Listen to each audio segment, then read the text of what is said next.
ആ ഇന്റേൺഷിപ്പുകാരൻ വന്നോ?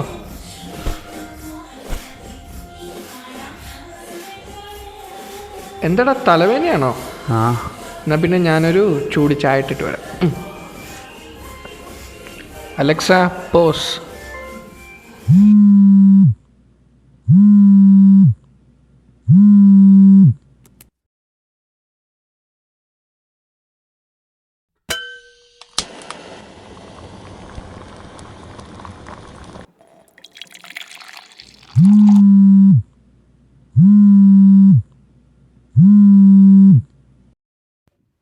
ഹലോ ചേട്ടാ, ഞാൻ വീട്ടിലെത്തുന്നുള്ളൂ. ഞാൻ കുറച്ച് തിരക്കിലായിപ്പോയി. എത്തിയിട്ട് വിളിച്ചാൽ മതിയോ? അല്ല, ഞാൻ നേരത്തെ കോള് കേട്ടില്ല, അതുകൊണ്ട് എടുക്ക. ഹലോ ഹലോ ചേട്ടാ, കോള് കട്ടാവുന്നു. ഹലോ പുല്ല്, പൈസ ഇനി ഇവിടെ നിന്ന് ഒപ്പിക്കാൻ. എന്നടാ നല്ല ചൂട് ചായ കുടുക്കി. എന്ത് പറ്റിയടാ? ഇപ്പം എപ്പോഴും തലവേദനയാണല്ലോ. ഈ ഓഫീസിലെ വർക്കിൻ്റെ ഒക്കെ ആയിട്ട്. ആ ഈ ഓഫീസൊന്നും എടുത്തു തുടങ്ങിയാൽ പിന്നെ അങ്ങ് വെറുത്തു പോവും. അതുകൊണ്ട് ഞാനിനി ജോലിക്കൊന്നും പോകണ്ടെന്ന് വെച്ചു. എന്താ നിൻ്റെ അഭിപ്രായം? ഞാൻ ചുമ്മാ പറഞ്ഞാടാ, പിരിച്ചുവിട്ടില്ല ഇനിയും പോവും.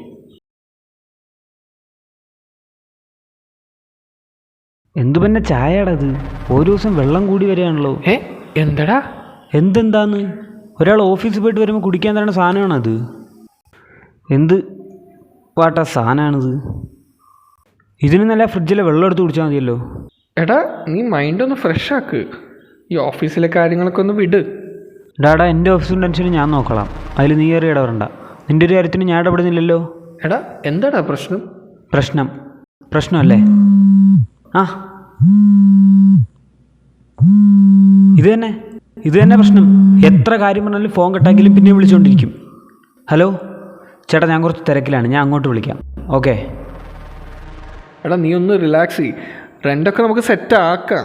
എനിക്ക് പെട്ടെന്ന് തന്നെ ഞാനൊരു ജോലി സെറ്റ് ആക്കുന്നുണ്ട്. പിന്നെ എൻ്റെ വീട്ടിലെ അവസ്ഥ നിനക്ക് അറിയാമല്ലോ. അമ്മ അഡ്മിറ്റാണ്, അതുകൊണ്ട് അവിടുന്ന് ഫണ്ടില്ല. അതുകൊണ്ട് നീ എനിക്കൊരു ജോലി കിട്ടുന്നവരൊന്ന് വെയിറ്റ് ചെയ്യ് പ്ലീസ്.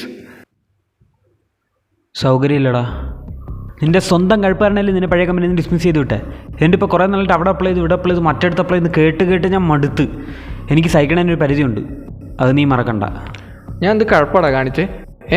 ഒരു മീറ്റിങ്ങിൽ ഒരു 5 മിനിറ്റ് വൈകിയതിന് ആ MD തെണ്ടി എന്നെ എല്ലാവരുടെയും മുന്നിൽ വെച്ച് നാട്ടിച്ചപ്പോൾ തിരിച്ച് 2 എണ്ണം പറയണമെന്ന് എനിക്ക് തോന്നി. ഞാനത് പറയുകയും ചെയ്ത് അതെനിക്കൊരു കുറ്റവും തോന്നുന്നില്ല. നിൻ്റെ ഭാഗത്ത് എന്തെറ്റാടാ? MD ആകുമ്പോൾ 2 ചീത്തയൊക്കെ പറയണം, എന്നാലേ കമ്പനിയിൽ നിന്ന് പിരിച്ചു വിടുള്ളൂ. എന്ത് നാറിയ വർത്താനാടാ നീ പറയണേ? നിനക്ക് എൻ്റെ അവസ്ഥ മനസ്സിലാവുമെന്നാണ് ഞാൻ വിചാരിച്ചത്. എന്നാലും ഇത്രയും വെറുപ്പ് മനസ്സിൽ വെച്ചിട്ടാണല്ലോ ഇത്രയും നാൾ എന്നോട് സംസാരിച്ചുകൊണ്ടിരുന്നത്. അങ്ങനെ തോന്നിയോ? കുഴപ്പമില്ല. എടാ ഒരു ഇച്ചിരി റെസ്പെക്റ്റ് കാണിക്കാൻ പറ്റി. എൻ്റെ ജോലിക്കാര്യത്തെക്കുറിച്ച് നമ്മൾ സംസാരിച്ച് സെറ്റാക്കിയതല്ലേ. പിന്നെ ഈ വീട്ടിലെ തുണി അലക്കൽ, കുക്കിങ്, ക്ലീനിങ് എല്ലാ ജോലിയും ഞാനല്ലേ ചെയ്യാറ്. എന്തിന് നീ കുടിച്ച ചായയുടെ കപ്പ് പോലും ഞാനാണ് കഴുകി വയ്ക്കാറ്. അതിന് പോലും നിനക്ക് വയ്യ. അതിനൊക്കെ നിനക്കൊരു ജോലിക്കാരന് വേണമല്ലോ. ഉയ്യോടാ, ഒരു ചായക്കപ്പ് വെച്ച് നീ കണക്ക് പറയല്ലേ? ഈ സിറ്റിയിൽ നീ വന്നപ്പം നിന്നെ ഇവിടെ കൂടെ നിർത്തിയത് എൻ്റെ നാട്ടുകാരനായിട്ട് മാത്രമാണ്, അല്ല ജോലിക്കാരനാകാൻ വേണ്ടിയല്ല. പിന്നെ ഒരു വീട്ടിലെ ജോലിയൊക്കെ ചെയ്യാൻ എനിക്കും പറ്റും. അതിനിപ്പോൾ എനിക്ക് വേറൊരു പണിക്കാരൻ്റെ ആവശ്യമില്ല. പിന്നെ ഇമാതിരി സാധനമൊക്കെ നിൻ്റെ ഉള്ളിലും ഉണ്ടല്ലോടാ നായേ. ഡാ നിർത്ത്. നിൻ്റെ ഒരു ഔദാര്യം എനിക്ക് വേണ്ട. അങ്ങനെ ജീവിക്കേണ്ട ഒരു ആവശ്യം എനിക്കില്ല. എൻ്റെ ജോലി ഇങ്ങനെ പോയാൽ നിനക്ക് ജോലി കിട്ടി തന്നെ. പിന്നെ നീ നേരത്തെ എന്താ പറഞ്ഞേ? ജോലി വെറുക്കും, മടുക്കും. ഈയോടാ പാവം. തനിക്ക് റെൻറ്റും തരുന്നില്ല, ഒരു കോപ്പും തരുന്നില്ല, വെച്ചിട്ട് പോകളവാ. ഞാനിവിടുന്ന് ഇറങ്ങാം. ഓ സന്തോഷം. Alexa resume. വീട്ടിലമ്മ വയ്യാതെ കിടക്കുകയല്ലേ, അവരെ പോയി നോക്ക്. ഇനി നിൻ്റെ സ്വഭാവം വെച്ചിട്ട് അമ്മയെ നോക്കുന്നത്. ചിരിമണിമുല്ലേ, ചിത്തിരമുല്ലേ, സുഖമല്ലേ, സുന്ദരിമുല്ലേ, ചെല്ലനിലാവിൻ ചുംബനമേൽക്കാൻ സുഖമാണല്ലേ, കണ്ണിനു സുഖമാണല്ലോ, നുരുടിക്കണ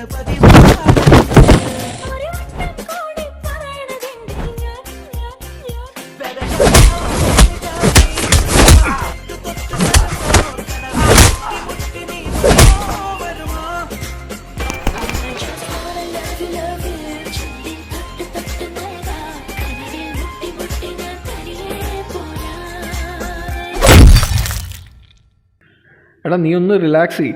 റെൻ്റൊക്കെ നമുക്ക് സെറ്റ് ആക്കാം. എനിക്ക് പെട്ടെന്ന് തന്നെ ഞാനൊരു ജോലി സെറ്റ് ആക്കുന്നുണ്ട്. പിന്നെ എൻ്റെ വീട്ടിലെ അവസ്ഥ നിനക്ക് അറിയാമല്ലോ, അമ്മ അഡ്മിറ്റാണ്, അതുകൊണ്ട് അവിടെ നിന്നും ഫണ്ടില്ല. അതുകൊണ്ട് നീ എനിക്കൊരു ജോലി കിട്ടുന്നവരൊന്ന് വെയിറ്റ് ചെയ്യ് പ്ലീസ്. ആടാ കുഴപ്പമില്ല.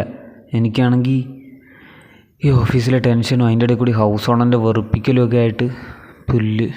സോറിടാ. ഇതാ വിളിക്കണ്ട പിന്നെ. ഇപ്പം കട്ടാക്കി വെച്ചല്ലേ ഉള്ളൂടാ. എന്തൊരു ശല്യം. നീ ആ ഫോണിങ് എന്താ